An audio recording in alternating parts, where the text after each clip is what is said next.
বলছেন, যারা যুবতী তাদের জন্য।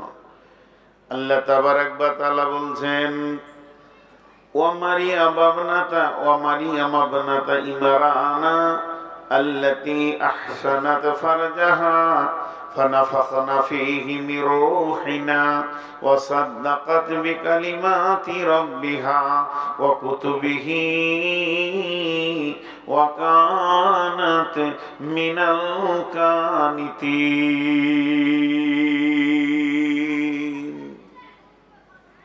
হযরতে মারিয়াম এমন একটি মেয়ে যার কোনদিন তার গায়ে একটা পুরুষ এরকম স্পর্শ করেনি, এর নাম মারিয়াম।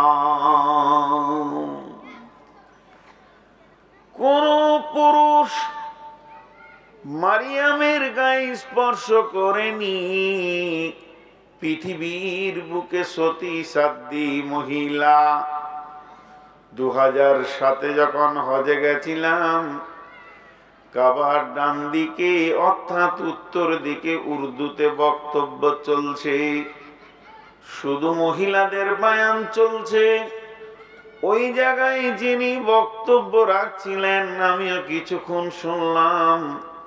তিনি বলতে বলতে একসময় এরকম কথা বললেন, বাহবা বাহবা মারিয়াম, तुम्हारी की खूबी बयान करूं। ओ मरियम रे, তোমার ভালাই আর কি বয়ান করব। সারা পৃথিবীর মানুষের সাধারণ ঘর, আর তোমার হলো বাথরুম।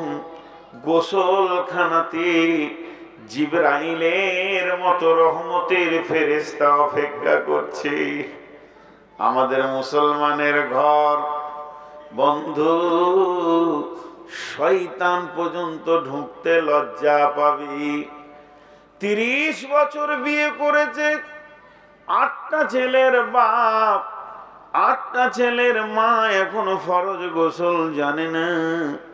ঘর আজ নাপাক আছে, কেউ সে ঘর ঢুকবে না।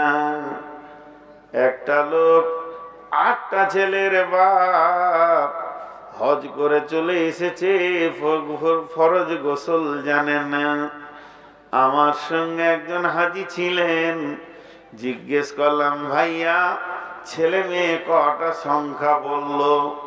জিজ্ঞেস করলাম, গোসলের ফরজ কি?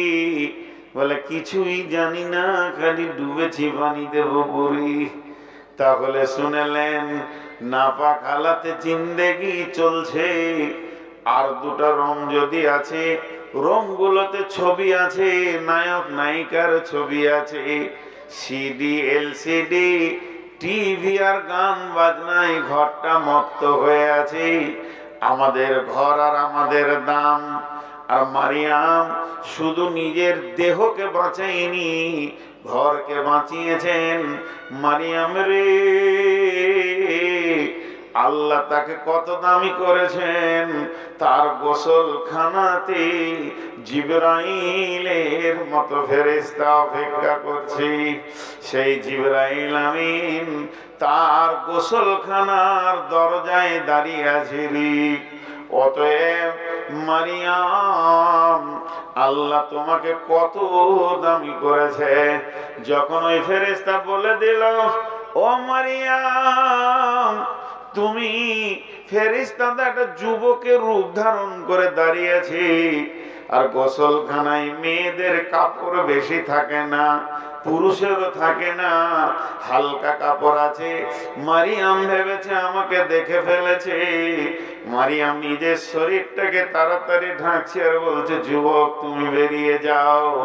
তখন জিবরাইল আমিন উত্তরে বলছেন, আমার কোনো লিঙ্গ নাই, আমি পুরুষ নই, মহিলাও নই। ফেরেশতাদের কোনো লিঙ্গ নাই, না পুরুষ না মহিলা। আমি হলাম জিবরাইল আমিন। মারিয়াম রে, আমার ব্যাপারে তুমি ভয় করো না, তবে আমি সুসংবাদ এনেছি। আল্লাহ তোমাকে সন্তানের মা বানাবে এবং মা বেটাকে কিতাব দিয়ে সম্মানী করবে। মারিয়াম বলেছিলেন, জিবরাইল আমি বুঝতে পারছি না আমি মা হব। পৃথিবীর কোন পুরুষ আমাকে দেখলো না, এই কলঙ্কটা আমি কেমন করে ঢাকবো রে? জিবরাইল আমিন বললেন, মারিয়াম রে, তোমার ইজ্জতের ব্যাপারে তোমার রব যথেষ্ট। তুমি খালি মুখ বন্ধ করে নাও। ফানাফাকনা ফীহি মির রূহিনা। হযরত জিবরাইল খালি একটা ফুঁক মেরে দিলেন মারিয়ামের গায়ে, একসঙ্গে 9 মাসের পেটের বাচ্চা হয়ে গেল। মারিয়ামকে বললেন, তুমি জঙ্গলে যাও, গাছের ডাল ধরে নড়াও। মরা গাছ থেকে খেজুর পড়েছে, শুকনো গাছ থেকে খেজুর পড়েছে, ওই খেজুর তুমি খাও আর নদীর পানি তুমি পান করো। এরপরে বাচ্চা যেদিন পৃথিবীতে আসবে, তুমি মুখটা বন্ধ করে নেবে, তোমার সম্মান তোমার আল্লাহ বাড়াবে। মারিয়াম মুখ বন্ধ করে নিলেন। হযরত ঈসা আলাইহিস সালাম জবান খুলে কথা বলতে লাগলেন। পৃথিবীতে 4টা শিশু জন্মের পরে পরে কথা বলেছেন। একটা ফেরাউনের বাঁদির বাচ্চা, ফেরাউনের ঘরে যে বাঁদিটা থাকতো তার বাচ্চা। একটা ইউসুফ জুলেখার বিচার করতে গিয়ে বলেছেন। আর একটা হলো যে আপনার একটা আবেদ ছিল জুরাইজের বিচারে একটা বাচ্চা মুখ খুলেছিলেন। আর 4 নম্বর হলো হযরত ঈসা আলাইহিস সালাম মায়ের কোল থেকে বলছেন, দেশবাসী রে, গ্রামবাসী রে, আমার মাকে অপবাদ দিও না, আমার মাকে অপবাদ দেবে না। আমি তোমাদের নবী ঈসা রূহুল্লাহ। আমাকে আল্লাহ পৃথিবীর বুকে নবী করে পাঠিয়েছেন। অতএব শিশু নবী ঈসা রূহুল্লাহ। তাই আমার আল্লাহ বলছেন, ও যুবতীর দল, এখান থেকে তোমরা জ্ঞান কি পেয়েছো? একটা কথা আল্লাহ কোরআনে আয়াত তুলে ধরে বলেছেন, ও আহসানাত ফারজাহা, ও আহসানাত ফারজাহা, ও আহসানাত ফারজাহা। মারে বোন রে আমার, শিক্ষার ব্যাপারে লজ্জা নাই। আমি যদি গোপন করি তো আল্লাহকে জবাব লাগবে। এর বাংলা হচ্ছে মেয়েদের যৌনাঙ্গ, যেটা স্ত্রীলিঙ্গ বলা হয়, ওটা কি আল্লাহ বলেছেন, ও আহসানাত ফারজাহা। মারিয়াম তার যৌনাঙ্গের হেফাজত করেছে। আর আমি আল্লাহ সেখান থেকে আমার নবীকে নিয়েছি। তাহলে আমার যুবতী বেটিরা যারা পৃথিবীতে রয়েছেন এখন, যাদের স্বামী নাই, এখান থেকে ভেবে নেন, যতদিন আপনি সতীত্বকে গ্যারেন্টি দিয়ে রাখতে পারবেন, আমার রব আপনার পেটের ভিতর থেকে নবীওয়ালা সন্তান নেবে, নবীওয়ালা দামি সন্তান নেবে। আর যদি তুমি পেটের যেই জায়গাটাতে সন্তান থাকে এবং পৃথিবীতে আসে, ওইটাকে যদি লুচ্চাকে দিয়ে তুমি নোংরা করে দাও, তাহলে তোমার পেটে ভালো সন্তান হবে না, আল্লাহ তোমার পেটে ভালো সন্তান নেবেন না। এর জন্য আল্লাহ মারিয়ামকে দিয়ে সারা পৃথিবীর যুবতীদেরকে জ্ঞান দিয়ে দিলেন, ও যুবতীর দল, তোমরা যত সতীত্বের গ্যারান্টি দেবে, আমি আল্লাহ তোমাদেরকে তত সুন্দর সন্তানের মা বানাবো।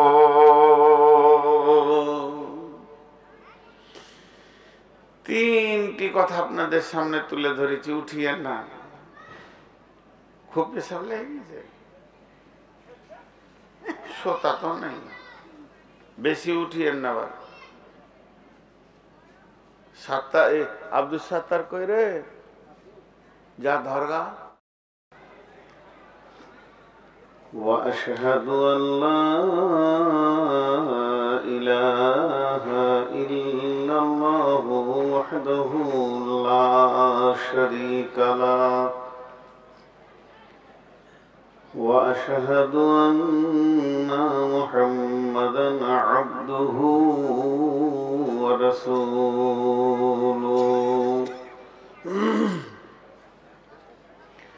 الذي أرسله بالحق بصيرا ونذيرا وداعيا إلى الله بإذنه وسراجا منيرا أما بعد فإن خير الحديث كتاب الله وخير الهدي هدي محمد صلى الله عليه وسلم وشر الأمور محدثاتها وكل محدثة بدعة وكل بدعة ضلالة وكل ضلالة في النار. فقد قال الله تبارك وتعالى في كلامه المجيد وفرقانه الحميد: أعوذ بالله من الشيطان الرجيم.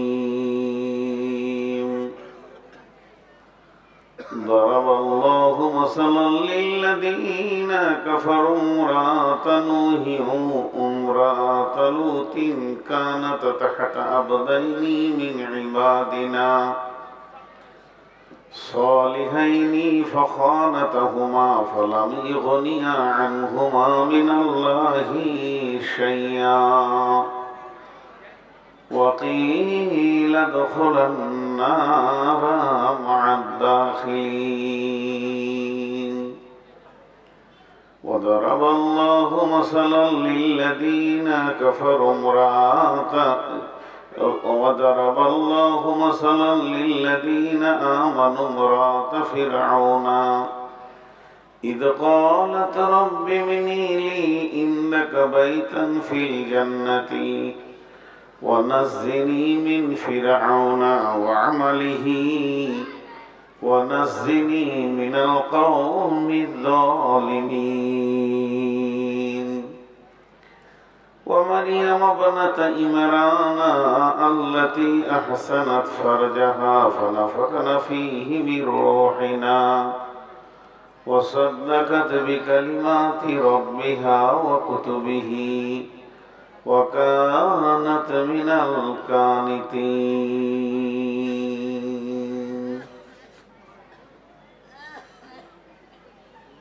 শ্রদ্ধেয় সুযোগ্য আজকের সবার সভাপতি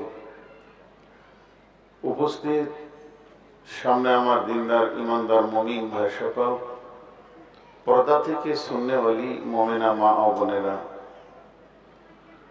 প্রশংসা, গুণগান, গণকীর্তন, স্তব, স্তুতি, ভালোবাসা, তকদির, হায়াত, মওত, রুজি, জান্নাত, জাহান্নাম, পুলসিরাত সবকিছুর মালিক আল্লাহ। যে মহান মুনিব আজকে আমাদেরকে ভাষায় পাইকর এক মসজিদ কেন্দ্রিক আয়োজিত মাহফিলে হাজির করেছেন, সেই মুনিবের দরবারে শুকরিয়া করি আলহামদুলিল্লাহ।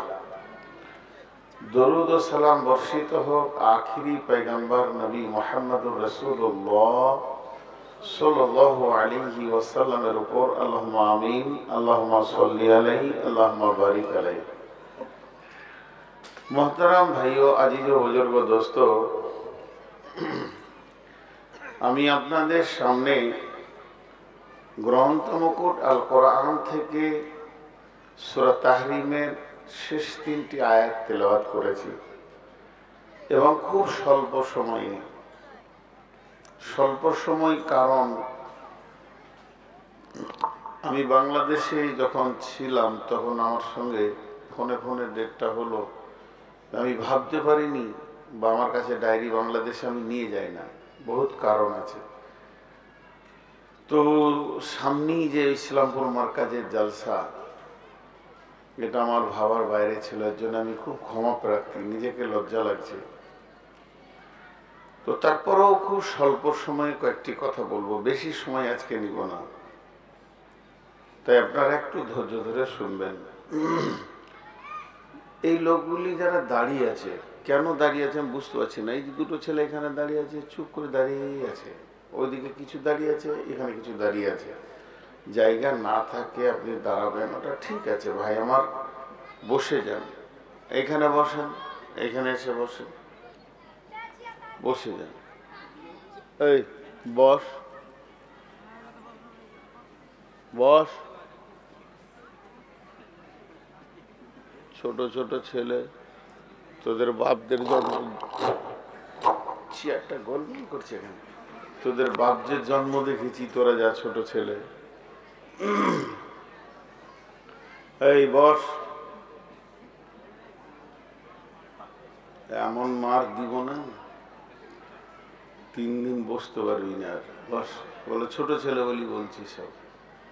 ফের গাছের আড়ে থেকে দেখে, এই বস। বেয়াদব।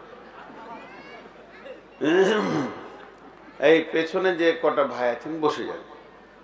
জিনিসটা সুন্দর হোক, আপনার জন্য কেন অসুন্দর হবে? মহব্বত করে বলছি, আপনারা আমার অনেক পরিচিত বলি, এগুলো অন্য জায়গায় বলি না। বসে যান। আমি আপনাদের সামনে যে আয়াতগুলোকে ধরেছি, এই আয়াতগুলোতে আল্লাহ তাবারক ওয়া তাআলা দাম্পত্য সমস্যার সমাধান দিচ্ছেন আর কি। এই বিশ্বটাকে আল্লাহ তাবারক ওয়া তাআলা দুটি মানুষকে দিয়ে আবাদ করেছেন, একটা হলো আদম আর একটা হলো হাওয়া। আজকে অনেক হয়ে গেছে, রিজালান কাসীরান ওয়ান নিসাআ, গাদা গাদা গাদা গাদা মানুষ ওই দুটি মানুষ থেকেই হয়েছে। আমার আল্লাহ এটা বানিয়েছেন এবং এর প্রসেসিং করে দিয়েছেন। মেয়েরা একটা তাদের নীতিতে চলবে, পুরুষেরা তার নীতিতে চলবে। মেয়েরা নিজের আমল করবে, পুরুষেরা তার আমল করবে। মেয়েদের ডিউটি কি আল্লাহ বলে দিয়েছেন, পুরুষের ডিউটি কি আল্লাহ বলে দিয়েছেন। তো আল্লাহ তাবারক ওয়া তাআলা আমাদের সমস্ত সমস্যার সমাধান মিটিয়েছেন। বিশ্বনবী যে পৃথিবীতে এসেছিলেন কেন?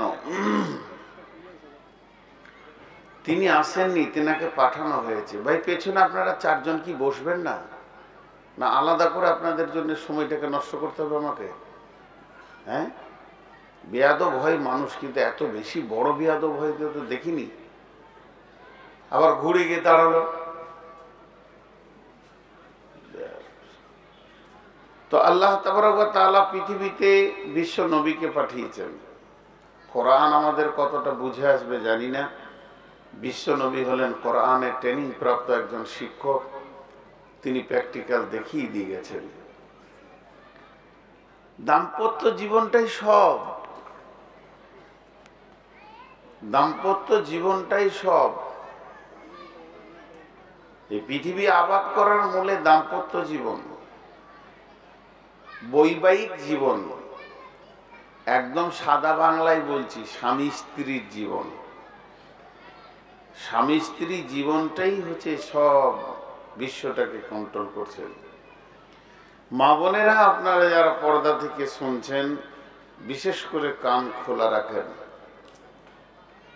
আশা করি আপনারা 75% পাবেন, 25% পুরুষেরা পাবে।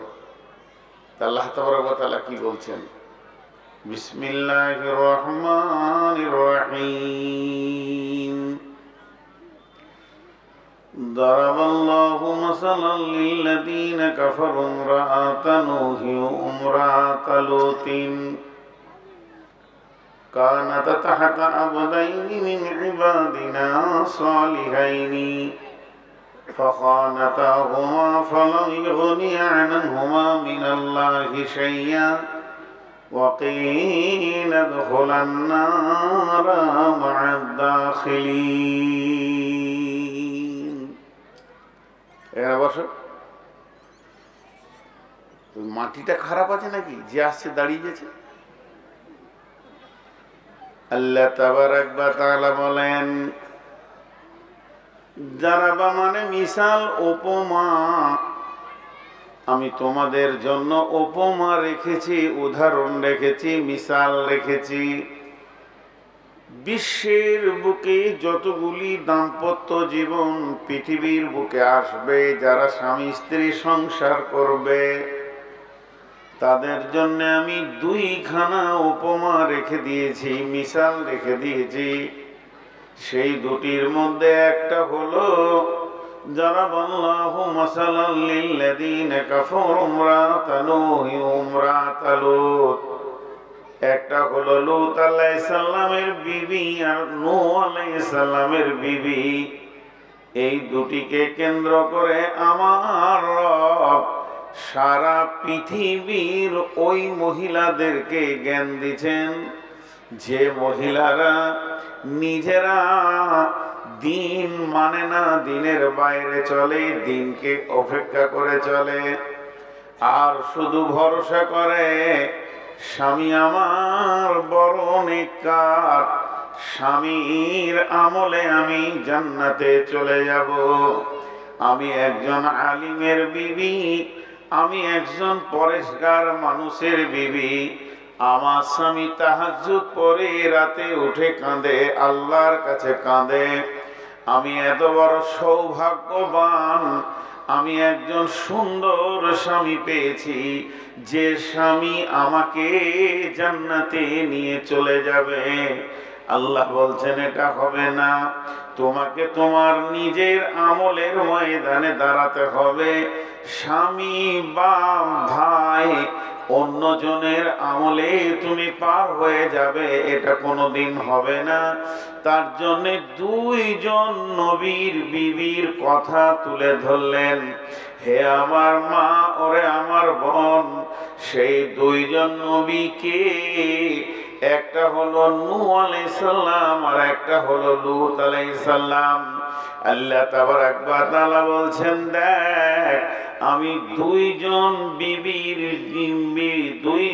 নবীর বিবিকে চিরদিন জাহান্নামের খোরাক বানাবো। ওয়াকিলা দুখুলান নারা মা'আদ দাখিলিন।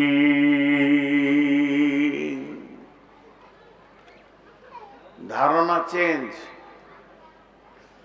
চিন্তা চেঞ্জ। আমি যে উদাহরণগুলো দিব, অনেকগুলি উদাহরণ আসবে। মা আমার, বোন আমার, ওই যে মেয়ে দুটি জাহান্নাম যাবে, লূত আলাইহিস সালামের বিবি আর নূহ আলাইহিস সালামের বিবি, তারা কত ভাগ্যবতী ছিল, তাদের নসিব কত ভালো ছিল, যে তাদের স্বামীরা হচ্ছে নবী, নবীদের বিবি, জানামানা বিবি নয়, সাধারণ মানুষের বিবি নয়, নবীদের বিবি জাহান্নাম যাবে। অথচ ওই দুজন নবী তাদের বিবিকে জাহান্নাম থেকে বাঁচাতে পারবে না, কসিম কালেও না। ওয়াকিলা দুখুলান নারা মা'আদ দাখিলিন। বাড়তে রয়েছে, এদিকে দাও, বাস। ওয়াকিলা দুখুলান নারা মা'আদ দাখিলিন, তাদের দুইজনকে জাহান্নামে দেয়া হবে। মা আমার, বোন আমার, এখান থেকে আমরা কি পেলাম? কোন ইবরাতটা হাসিল করব, কোন জ্ঞানটা হাসিল করব?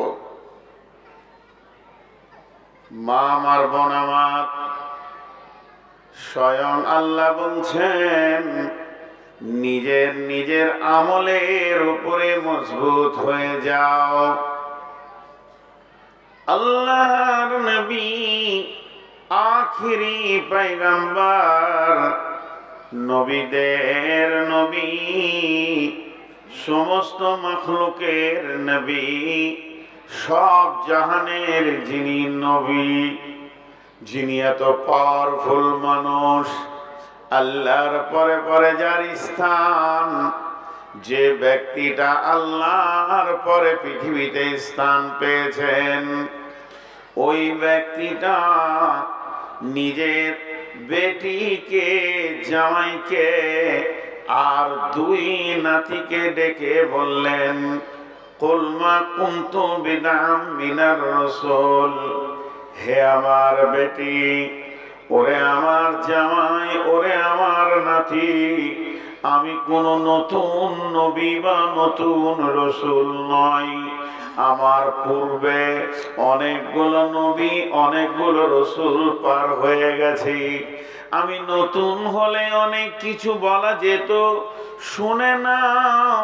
আমার পূর্বে অনেক নবী চলে গেছেন, আমি নবীদের শেষ নবী, আমি আখিরি নবী, আমি খাতামান নবী। তার মানে আমার আগে অনেক নবী চলে গেছেন, তাদের আহাল গেছে, তাদের বংশ গেছে, তাদের সব কিছু চলে গেছে। এই জন্য তুমি ভেবে নাও, হে আমার বেটি ফাতেমা রে, কঠিন কিয়ামতের দিনে নবীর বেটি ফাতেমা বলে কোনো কনসিডার করা হবে না, কোন রকম না। কেন এই আয়াতটা নাজিল হলো? আয়াতটার দিকে একটু খেয়াল করি, সামান্য আপনাদের মনগুলো, মনোযোগগুলো এইদিকে দেন, একটু দেন। আল্লাহর রসুল কত ভালোবাসতেন ইমাম হোসেনকে, ইমাম হাসানকে। দুটি খবর দিই আপনাদের সামনে। বিশ্বনবী মসজিদে নববীতে খুতবা দিচ্ছেন, রানিং খুতবা চলছে। আল্লাহর নবী মিম্বারে দাঁড়িয়ে খুতবা দিচ্ছেন। খুতবা এখনো শুরু হতে বাকি আছে তা নয়, খুতবা শেষ হয়ে গেছে এটাও নয়, আল্লাহর নবী রানিং খুতবা দিচ্ছেন। খুতবা চলছে, আর ইমাম হাসান আর ইমাম হোসেন দুই ভাই সুন্দর করে ফাতেমা রাদিয়াল্লাহু তাআলা আনহা তাদের দুইজনকে সাজিয়ে দিয়েছেন, দিয়ে বলেছে, বেটা যাও মসজিদে যাও, নানাজি তোমাদের নানাজি খুতবা দিবে, খুতবা শুনে এসো, যাও। পাঠিয়ে দিয়েছে। দুইজন মসজিদের গেটে ঢুকছেন, আর বিশ্বনবী রানিং খুতবা দিচ্ছেন। আপনারা একবার ভেবে বলবেন যে আপনাদের ইমামের চাকরি থাকবে কি? নবীজি খুতবা থেকে নেমে গেলেন, খুতবা থেকে নেমে গিয়ে এইভাবে মুসাল্লিদেরকে ফাঁক করতে করতে করতে করতে একদম পেছন গেটে গিয়ে এক কাঁধে ইমাম হাসানকে নিলেন, আর এক কাঁধে ইমাম হোসেনকে নিলেন, যে আবার এসে মিম্বারে উঠে খুতবা দিতে শুরু করলেন। এই কাণ্ডটা যদি একবার ভাষাই পাকুড়ে জামে মসজিদে ঘটে, পরের দিন তার চাকরি থাকবে? হ্যাঁ, পরের দিন তার চাকরি থাকবে না, তার ইমামতি শেষ হয়ে যাবে। যেই মিম্বারে উঠলেন, আয়াত নাজিল হয়ে গেল, বিসমিল্লাহির রহমানির রহিম, আল মালু ওয়াল বানুনা জিনাতুল হায়াতিদ দুনিয়া। মাল এবং সন্তান সন্ততি এটা হলো পৃথিবীর সৌন্দর্য। কত ভালোবাসতেন। আর একটা ঘটনা, আসরের নামাজে বিশ্বনবী 4 রাকাত নামাজে শেষ সাজদাতে আছেন। ঘটনাগুলোর ভিতরে জ্ঞান লুকানো আছে। শেষ সাজদাতে রয়েছেন, এমন সময় ইমাম হোসেন এসে রসুলের ঘাড়ে চড়ে নিয়েছে। রসুলের ঘাড়ে চড়ে নিয়েছে, নানাজি ঘোড়া হয়েছে তো চড়ে নিলে, তো ইমাম হোসেন চড়ে নিয়েছে, তো হাসান পাছাতে ঠেলছে, ঘোড়া যায় না কেন রে, কি ব্যাপার? তো ও দুই ভাইয়ের নানাকে নিয়ে খেলছে। জিবরাইল আমিন বলে দিলেন, বিশ্বনবী গো, হুসেন হাসানকে শুধু আপনি ভালোবাসেন না, আল্লাহ ভালোবাসে। যতক্ষণ পর্যন্ত ইমাম হোসেন আপনার গর্দন থেকে না নামবে অতক্ষণ পর্যন্ত আপনি যেন মাথা তুলবেন না। বিশ্বনবী মাথা তোলেন না। সাহাবীরা ভেবে নিয়েছেন কত লম্বা সাজদারে, নবীজি কি ভুলে গেছেন নাকি? কাছাকাছি সাহাবীরা দেখছেন দুইজন নবীকে ঘোড়া বানিয়েছে। তখন একজন হাত বাড়িয়ে নামাতে যাচ্ছে, বিশ্ব নবী ইশারা করে হাতটাকে সরিয়ে দিলেন। তারা নামলো, বিশ্ব নবী গর্দন তুললেন, সালাম ফিরলেন। তার মানে আল্লাহ ইমাম হোসেন হাসানকে কত ভালোবাসতেন, বিশ্ব নবীও কত ভালোবাসতেন। দুইটা ঘটনা বললাম। নাম্বার 3 নম্বর ঘটনা শুনেন। আল্লাহর নবী একদিন ফজরের নামাজ পড়ি তসবিহ তাহলিল করি প্রতিদিন যেমন নিজের ঘরে যাই, সেদিন নিজের ঘরে না গিয়ে আল্লাহর নবী সোজা চলে গেছেন ফাতিমার ঘর। ফাতিমার ঘরে গিয়ে দেখছেন শীতের সময় 4 জন একটা কম্বলের ভিতরে রয়েছে, 2 জন বসে আছে, 2 জন লাফালাফি করে। কম্বলের উপর থেকে বোঝা যায় এই মাথাটা বড়, এই মাথাটা বড়, তাহলে এটা আমার মেয়ে ফাতেমা, এটা আলী। আবার এইদিকে 2টা মাথা খালি ফিরিক ফিরিক করে লাফালাফি করে। এই 2টা ইমাম হোসেন আর হাসান, তারা আব্বা মায়ের হাতগুলি আঁধারে ধরছে আর আনন্দ করছে। এই দৃশ্যটা বিশ্বনবী দাঁড়িয়ে দাঁড়িয়ে দেখছেন। দেখতে দেখতে দয়ার নবী একটা টাইম কম্বলটা তুলে নিজেও তাদের সঙ্গে ঢুকে গেলেন। এক কোলে নিলেন ফাতেমাকে, এক কোলে নিলেন আলীকে, একদিকে নিলেন হাসানকে আর একদিকে নিলেন হোসেনকে। 4খানা মাথা। এবার বিশ্বনবী নিজের মাথাটা সেখানে লাগিয়ে দিলেন, দিয়ে বললেন আল্লাহুম্মা হাদিহি আহলি, হে আল্লাহ এরাই আমার বংশধর, এরাই আমার আহাল। এই আহালকে যারা কষ্ট দেবে মাবুদ তাদের বিচার তুমি করিও, আর এই আহালকে যারা ভালোবাসবে মাবুদ রে তাদেরকে তুমি ভালোবাসিও। তাহলে কি বুঝলেন? 3খানা ঘটনা আপনাদের সামনে দিলাম। বিশ্ব নবী আহালের সঙ্গে কত গভীর সম্পর্ক ছিল। তারপরও যখন সূরা কাহফের ভিতরে একটা নাজিল হয়, কুল মা কুনতু বিদআন মিনার রাসূল, নবী হে আপনি কোন নতুন নবী বা কত নতুন রাসূল নন। আপনার পূর্বে অনেক নবী অনেক রাসূল এসেছেন, তারা চলে গেছেন। এমন সময় আল্লাহ তাবারক ওয়া তাআলা বলছেন, হে নবী তুমি তোমার আহাল বংশদেরকে ডেকে বলে দাও কঠিন কিয়ামতের দিনে নবীর মেয়ে বলে কোনো কনসিডার হবে না, নবীর নাতি নবীর জামাই বলে কোনো বেনিফিট পাবে না। আল্লাহ তাবারক ওয়া তাআলার রাসূল ডাকলেন ফাতেমাকে, ডাকলেন আলীকে, হোসেনকে, হাসানকে ডেকে বলে দিলেন, ও মা ফাতেমা রে, কঠিন কিয়ামতের দিনে নবীর বেটি ফাতেমা বলে কোনো কনসিডার হবে না।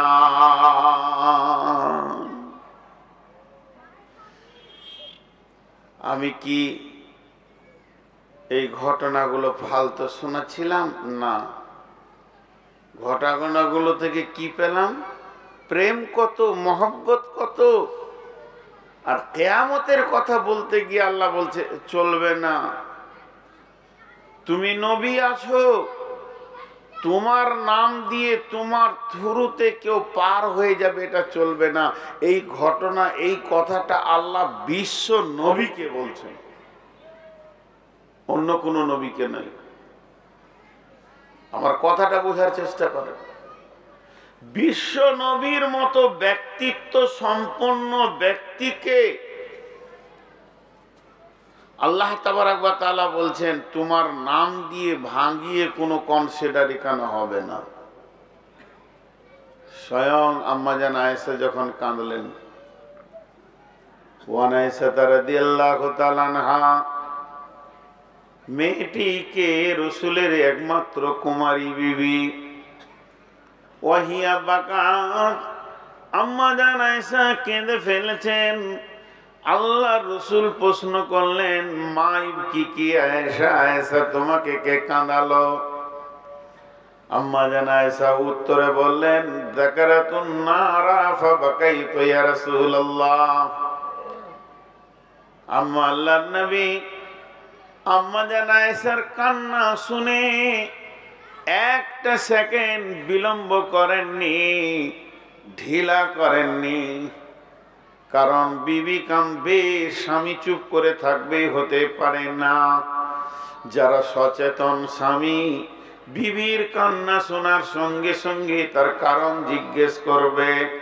তো বিশ্ব নবী আম্মা জান আয়েশাকে জিজ্ঞেস করলেন, তোমাকে কে কাঁদালো? এর মানে হচ্ছে কারো দ্বারা তুমি আঘাত পেয়েছো, কারো দ্বারা তুমি কষ্ট পেয়েছো, এর জন্য কেঁদেছো আয়েশা, তুমি বলো। হযরত আয়েশা জবাব দিলেন, যাকারাতুন নারা ফাবাকাইতু।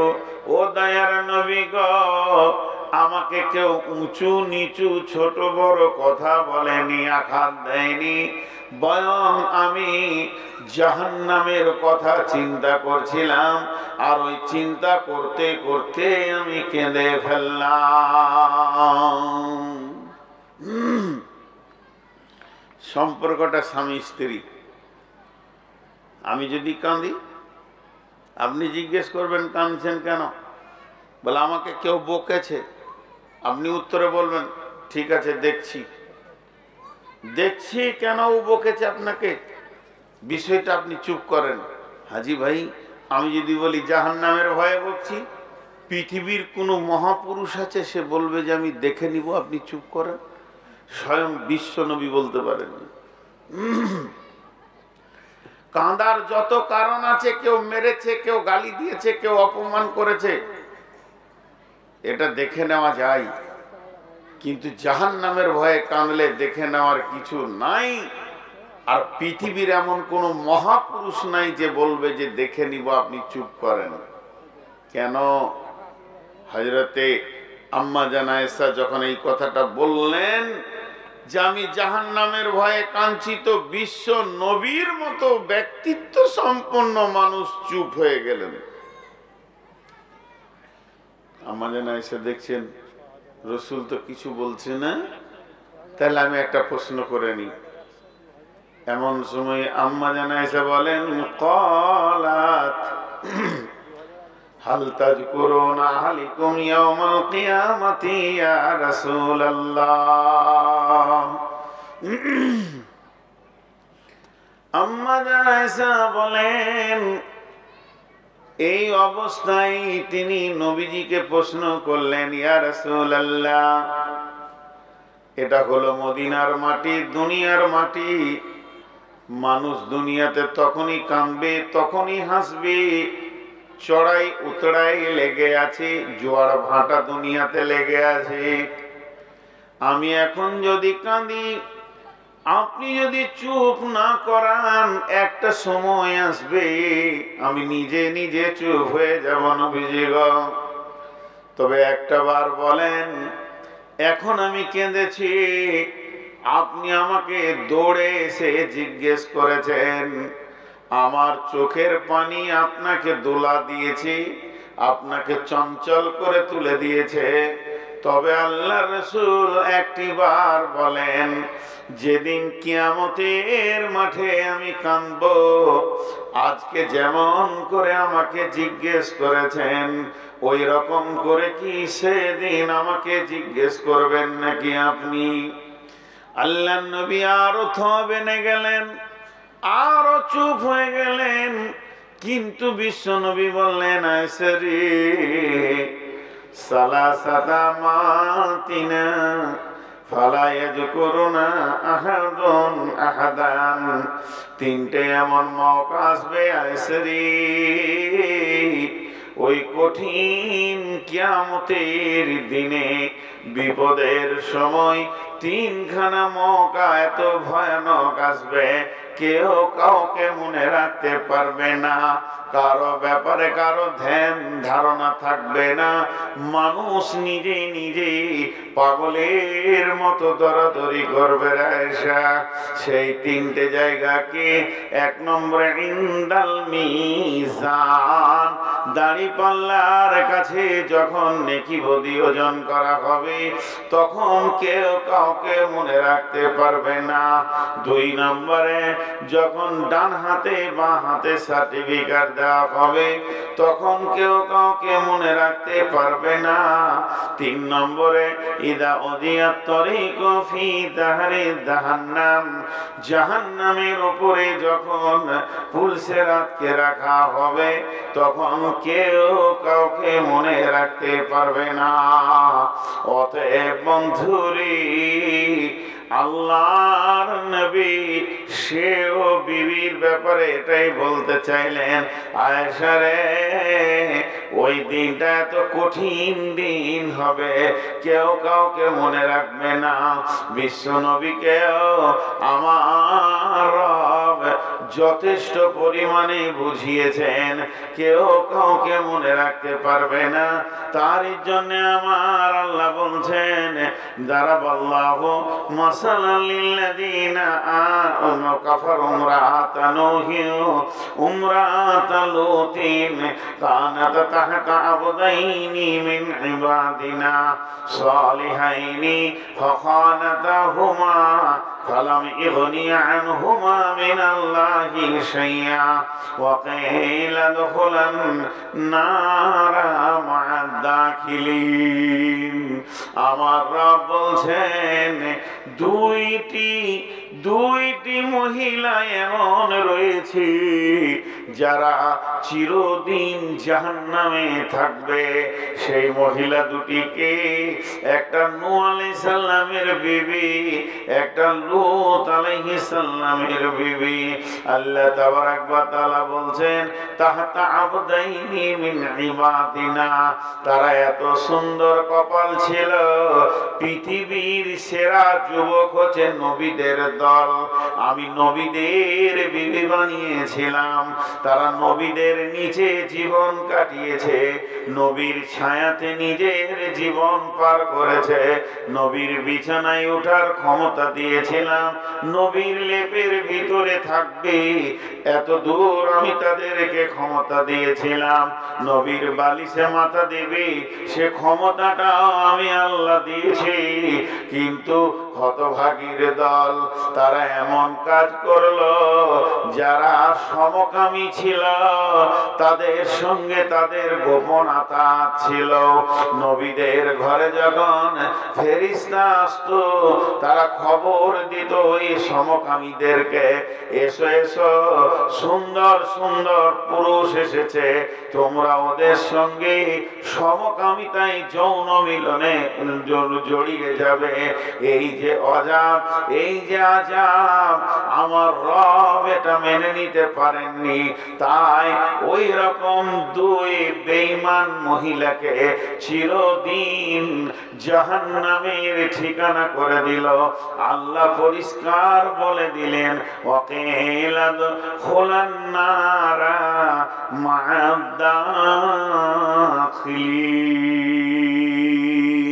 দাখিলিন। আর কি নেবেন? একটা আয়াত বললাম, কি দেখছেন? 12টাই ছেড়ে দেবে না,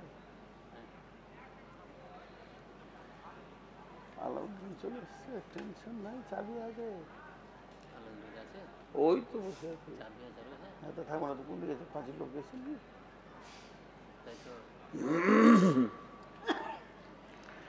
বিসমিল্লাহির রহমানির রহিম। وضرب الله مثلا للذين آمنوا امرأة فرعون إذ قالت رب ابن لي ইন্দাকা বাইতান ফিল জান্নাতি ওয়া নাজ্জিনি মিন ফিরআউনা ওয়া আমালিহি ওয়া নাজ্জিনি মিনাল কওমিজ যালিমিন।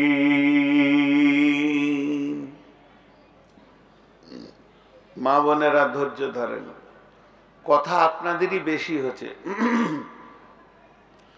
যে আয়াতটা পেরিয়ে গেল, টোটাল সারাংশ কি ছিল? বিবিগুলো খারাপ, স্বামীটা ভালো।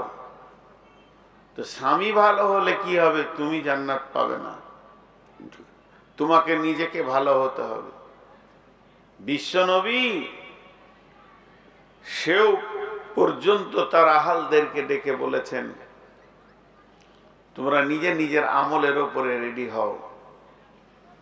তাহলে নূহ আর লূত তো দূরের কথা, নূহ আর লূত তো দূরের কথা, তারা তাদের বিবিকে কি করে বাঁচাবে?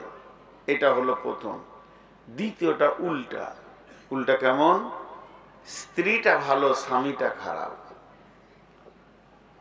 স্বামীটা জুয়ারি, স্বামীটা লুচ্চা, স্বামীটা মাতাল, স্বামীটা সুদারু, যত রকম পৃথিবীর খারাপ কাজ আছে, স্বামীটা সব কাজের সঙ্গে জড়িত রয়েছে।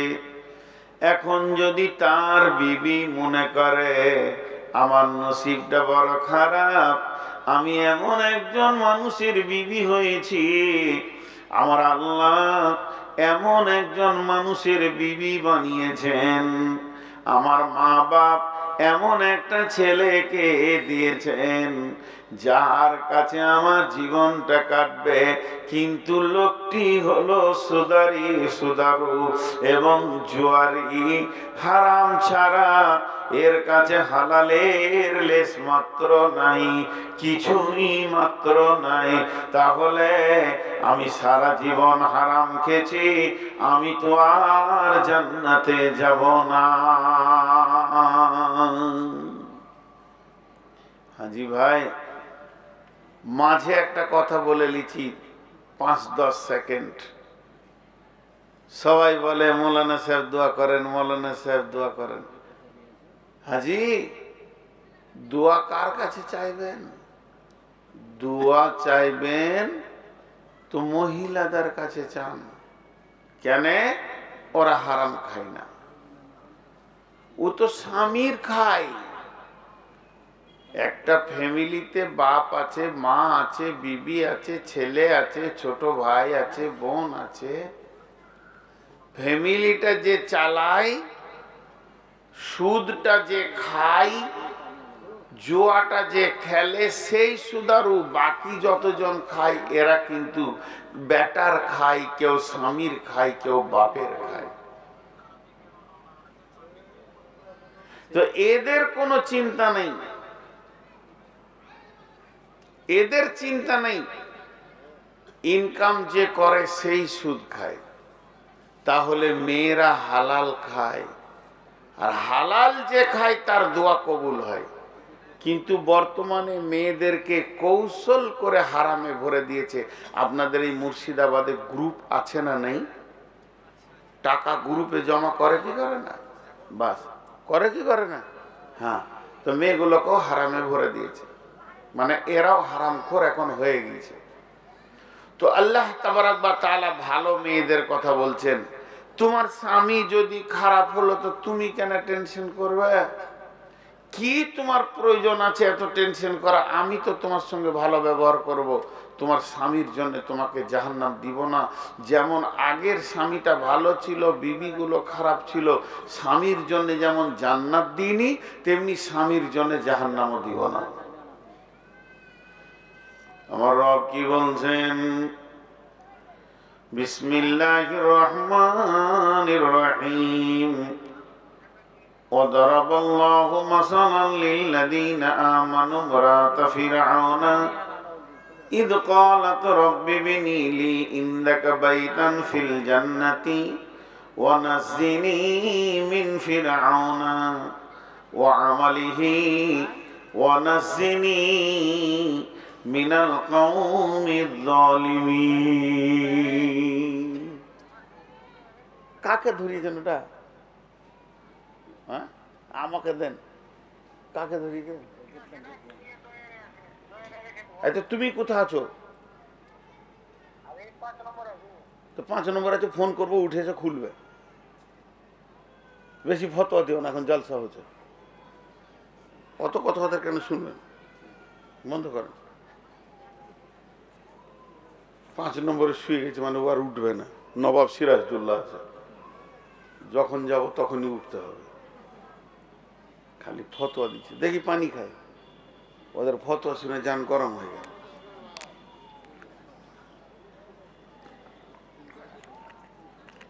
পৃথিবীর সব থেকে বড় জালিম, ও যে জালিম, এ কথাটা কোরআনে ঘোষণা হয়ে গেছে। তাহলে ওর মতো জালিম আর কেউ নেই। তার নাম হচ্ছে ফেরাউন। ফেরাউন হলো সেরা জালিম। সেই ফেরাউনের বিবি জান্নাতে থাকবি, তার নাম হলো আসিয়া আলাইহিস সালাম। মেয়েটি কত দামি, আমার রবকে সে কিভাবে রাজি করেছেন। জালিমের ঘরে বাস করলো, ফেরাউনের সংসার করলো, চিরদিন জান্নাতের মেহমান বনে গেল। একবার তো ভাবা দরকার আছে, ওই জালিমের বিবিটা আমল কি করেছিল। সেই জালিমের বিবির নাম আসিয়া আলাইহিস সালাম। আল্লাহ তাবারাক ওয়া তাআলা মেয়েদের ভিতরে একটাও নবী দেননি, মেয়েদের ভিতরে একটাও নবী দেননি, মেয়েদের ভিতরে একটাও নবী দেননি। তবে 4টা মেয়েকে নবুয়তি টাইটেল দিয়ে আমার আল্লাহ তাদেরকে সম্মানী দিয়েছেন, তাদেরকে ধন্য করেছেন, তাদের ইজ্জতকে উপরে তুলেছেন। সেই 4টা মেয়ের মধ্যে 1 নম্বরে হলো হাওয়া আলাইহিস সালাম, 2 নম্বরে হলো মারিয়াম আলাইহিস সালাম, 3 নম্বরে হলো হাজরা আলাইহিস সালাম, 4 নম্বরে হলো হযরতে আসিয়া আলাইহিস সালাম। 4টা মেয়েকে আল্লাহ নবুয়তি টাইটেল দিয়ে সম্মানী করেছেন। এই আসিয়ার উপরে নির্মম অত্যাচার চলেছে। মা আমার, বোন আমার, অত সহজে ফেরাউন ছেড়ে দেয়নি। এর মানসিক অত্যাচার চলেছে, দৈহিক অত্যাচার চলেছে, দেহের উপরে চলেছে, মনের উপরে চলেছে, সার্বিক ভাবে আসিয়ার উপরে অত্যাচার চলেছে। আসিয়াকে যখন মারছে আর বলছে, ফেরাউন আমাকে তুই আল্লাহ বল। আসিয়া বলছে, স্বামীবিহীন অন্য কিছু বলবো না, স্বামী হিসাবে যত দূর আছে অতটা আমি আপনার করব, এর থেকে বেশি কিছু করতে পারবো না, অতএব আল্লাহ আমি বলবো না। এই যে মানসিক আর শারীরিক অত্যাচার দীর্ঘ লম্বা ধরে চলছে, হঠাৎ ফেরাউন মাথায় বিগার নিল, আসিয়ারে এলাকাওয়ালা আমাকে আল্লাহ বলবে, দেশওয়ালা আমাকে আল্লাহ বলবে, দুনিয়াওয়ালা আমাকে আল্লাহ বলবে, আমার রাজ্যের লোক আমাকে আল্লাহ বলবে, আর আমার বিছানার লোকটা আমাকে আল্লাহ বলবে না। এটা কসিম কালেও হতে পারে না, তোকে আল্লাহ বলতে হবে, নচেত তোকে ভয়ানক মতকে গ্রহণ করতে হবে। হযরতে আসিয়াকে 4 হাত পায়ে বেঁধে দিয়ে খোঁটাতে টান করে বেঁধে দেওয়া হলো। এবার বিছানা দেওয়া হলো কি, কাঁচকে ভেঙে তার বিছানা বানানো হলো। একটা বিরাট বড় পাথর ছেড়ে দিলে দিলে মিসমার হয়ে যাবে, একদম মাটির সঙ্গে মিশে যাবে। এইরকম একটি বড় পাথরকে নিয়ে এসে তার বুকের সামনে তুলে ধরা হলো। এই শাস্তি চলছে। শেষবারের মতো পাথরটা ছাড়ার আগে ফেরাউন বলছে, আসিয়া একবার মতের দিকে তাকিয়ে দেখ, কত ভয়ানক মত তোর জন্য রেডি করা হয়েছে। এখনো তোর সুযোগ আছে, একবার আল্লাহ বলেন। আসিয়া বলল, কোনোদিন হতে পারে না, এটা আমি কোনোদিন করতে পারবো না। 2 চান্স দেয়া হলো, এবার বলছে তো শেষ চান্স। হযরতে আসিয়া মুখ খুলে দিলেন, রব্বি বিনিলি ইন্দাকা বাইতান ফিল জান্নাতি ওয়া নাজ্জিনি মিন ফিরআউনা ওয়া আমালিহি ওয়া নাজ্জিনি মিনাল কওমিজ জালিমিন। রব্বি বিনিলি ইন্দাকা বাইতান ফিল জান্নাহ, হে আমার রব, তোমার কাছে আমার জান্নাত রয়েছে, তোমার জান্নাতে আমার ঘরটা বানাও, আমাকে নাজাত দাও ফেরাউন থেকে, ওর বদ আচরণ থেকে, আর নাজাত দাও তুমি জালিম কওম থেকে। এ কথা যেই বলা, আমার রব আসিয়াকে জান্নাতের দরজা দেখিয়েছিলেন। তার কুদরতে বলেছিলেন, আসিয়া রে, সারা পৃথিবী তোর উপরে অত্যাচার করলেও আমি রব তোর জন্যে জান্নাতের দরজা খুলে রেখে দিয়েছি। পাথরটা যেই বুকে দেয়া হলো, আসিয়ার সঙ্গে সঙ্গে জান্নাতের মেহমান হয়ে চলে গেল। তার মানে মা বোনদেরকে বলছি, যত অত্যাচার হোক না কেন, আল্লাহর সঙ্গে বিট্রে করা যাবে না, আল্লাহর সঙ্গে কোন রকম ধোঁকাবাজি করা যাবে না। আল্লাহকে ধ্যানে জ্ঞানে মনে মানতে হবে। নসিব যদি খারাপ হয়, স্বামীটা মাতাল জুয়ারি হবে, তোমাকে কষ্ট দেবে, পারলে তুমি সহ্য করো, না পারলে হালাল তরিকায় তুমি তালাক নিয়ে ব্যবস্থা নাও। তারপরেও আল্লাহর সঙ্গে ধোঁকাবাজি করা যাবে না। আসিয়া চিরদিনের জন্য জান্নাতের মেহমান হয়ে গেল।